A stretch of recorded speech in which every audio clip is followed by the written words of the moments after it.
ముందుగా ఛానల్ని ఎవరైతే సబ్స్క్రైబ్ చేసుకునే వాళ్ళు ఉంటారో వాళ్ళందరూ కూడా సబ్స్క్రైబ్ చేసుకోండి. నమస్తే, జై శ్రీరామ్. నేను కుంభమేళాకి వెళ్తాను. ఇప్పుడు నాకు ఈ రోజు మధ్యాహ్నం 2 గంటలకు ఉంది. 2 గంటల నుంచి మనకి కుంభమేళాకి నేను ప్రయాగ్రాజ్ లో 7 గంటలకి ఇట్లా దిగుతాను. పూర్తి వివరాలు నేను చెప్తాను. ట్రైన్ ఉంది, అయోధ్య నుంచి ట్రైన్ ఉంది.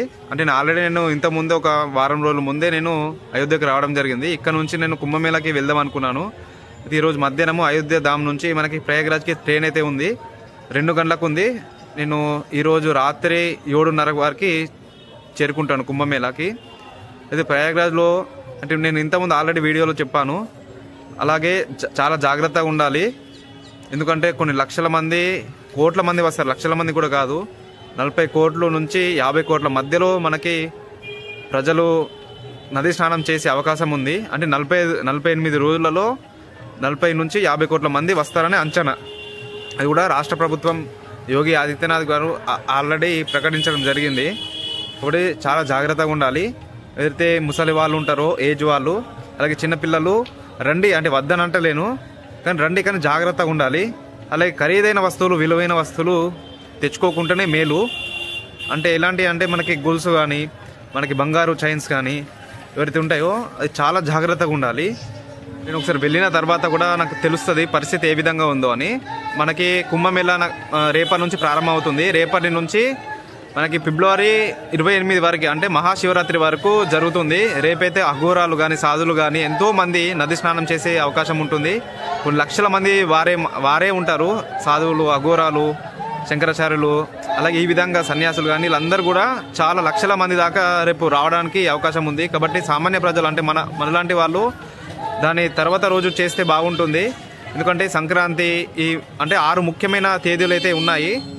ఆ 6 రోజులలో అఘోరాలు, సాధువులు చాలా మంది వస్తారు.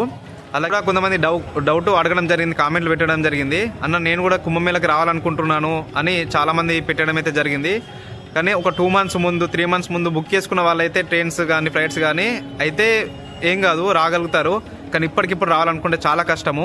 ఎందుకంటే 2 మంత్స్ ముందు బుక్ చేసుకున్న వాళ్ళే ఇప్పుడు ఇంకా వెయిటింగ్ లిస్ట్లో ఉన్నాయి ట్రైన్స్. ఎవరైనా రావాలనుకుంటే తప్పనిసరిగా, ఒకవేళ తప్పనిసరిగానే నేను రాగలుగుతాను, నేను సింగిల్గా ఉన్నాను అని అంటే మీరు, అంటే నార్మల్ జనరల్ అయినా తీసుకోవాలి. జనరల్ మనకి 400 నుంచి 500 ఉంటుంది. నార్మల్ జనరల్ టికెట్ తీసుకొని, కానీ ఆ ట్రైన్లో 200 మంది ఒక డబ్బాలో, ఒక 100 మంది కూర్చునే డబ్బాలో ఒక 500 మంది కూర్చునే అవకాశం ఉంటుంది. అంటే ఇక్కడ చుట్టుప్రక్కల ఉన్న ఝాన్సీ కానీ, అలాగే మనకి అయోధ్య కానీ, గోరఖ్పూర్ కానీ, ఇవన్నీ కూడా చాలా ఫుల్ అయిపోయినాయి. కేవలం మనకి రాగలిగితే మీరు ఝాన్సీకి వస్తే, ఝాన్సీ నుంచి ప్రయాగ్రాజ్కి చాలా ట్రైన్స్ ఉంటాయి, అప్పుడు అట్లయితే రాగలుగుతారు. కానీ ఇప్పటికిప్పుడు అంటే చాలా కష్టము. ఫ్లైట్స్ కూడా చాలా రేట్స్ ఉంటాయి. కానీ వచ్చేటప్పుడు అయితే చాలా జాగ్రత్తగా ఉండండి. ఇది నేను చెప్పాలనుకున్నది. నేను వెళ్ళిన తర్వాత ఒకసారి పరిస్థితి ఏ విధంగా ఉందో నేను కూడా చూపిస్తాను. నేను కూడా అక్కడ మన నాగవాసుకి టెంపుల్ అని మనకి సెక్టర్ 6, మనకు మొత్తం చాలా సెక్టర్స్ ఉన్నాయి, 20 నుంచి 30 సెక్టర్స్ దాకా ఉన్నాయి. అయితే దాంట్లో 6th సెక్టర్ అయితే మన నాగవాసుకి టెంపుల్ ఉంటుంది. అక్కడ మన తిరుమల నమూనా మన దేవాలయం అయితే ఉంటుంది. అక్కడ తెలుగు వాళ్ళు అయితే మనకు కనిపిస్తారు. అక్కడికి వెళ్ళే ఎవరైనా కుంభమేళాకి వెళ్తే కానీ అక్కడికి వెళ్ళి మన తెలుగు వాళ్ళతోటి కూడా, అంటే ఇక్కడ ఏమేమి ఉన్నాయని వాళ్ళు కూడా మాట్లాడితే వాళ్ళు కూడా చెప్తారు. కాబట్టి మనకు సలహా ఇవ్వడానికి కానీ, అంటే సహాయం చేయడానికి కానీ మన తెలుగు వాళ్ళు ఉంటారు. కాబట్టి ఏదైనా నాగవాసుకి సెక్టర్ 6th నెంబర్కి వెళ్తే మీకు కొంచెం ఉపయోగపడుతుంది. అందరికి నమస్తే, నెక్స్ట్ వీడియోకి వెళ్దాం. నేనైతే కుంభమేళా చేరుకున్న తర్వాత నేను పరిస్థితి ఏ విధంగా ఉందో నేను చెప్పడానికి ప్రయత్నం చేస్తాను. నేను కామెంట్స్ రూపంలో పెట్టండి, దాన్ని బట్టి కూడా నేను చెప్పడానికి ప్రయత్నం చేస్తాను. ఎందుకంటే ఛార్జింగ్ పెట్టుకోవడానికి కూడా అవకాశం ఉండదడా, అసలు మన బ్యాగులు కూడా అక్కడ పెట్టుకోవడానికి అవకాశం ఉండదని నేను అనుకుంటున్నాను. ఎందుకంటే అంత మందిలా మన బ్యాగ్ కోసం చూస్తే చాలా కష్టమయ్యా, అది పోయినట్టే. కాబట్టి మీరు కేవలము బట్టలు కూడా అన్నీ తెచ్చుకోకండి, కేవలం ఒక జత మాత్రమే తెచ్చుకోండి. ఎందుకంటే స్నానం చేసిన తర్వాత మనం ఆ బట్టలు కూడా ఎక్కడ పెట్టాలో కూడా మనకు అర్థం కాదు. కాబట్టి చాలా జాగ్రత్తగా అయితే రండి. లాస్ట్కి చెప్పినట్టు మళ్ళీ ఒకసారి గుర్తు చేస్తున్నాను, ముసలి వాళ్ళు కానీ, చిన్నపిల్లలు కానీ తీసుకురాకండి. ఒకవేళ వచ్చినట్లయితే ముందే ఏర్పాట్లు, అంటే మీరు బుకింగ్ చేసుకుంటే, అడ్వాన్స్ బుకింగ్ చేసుకుంటే ఏం కాదు, రాగలగాలి.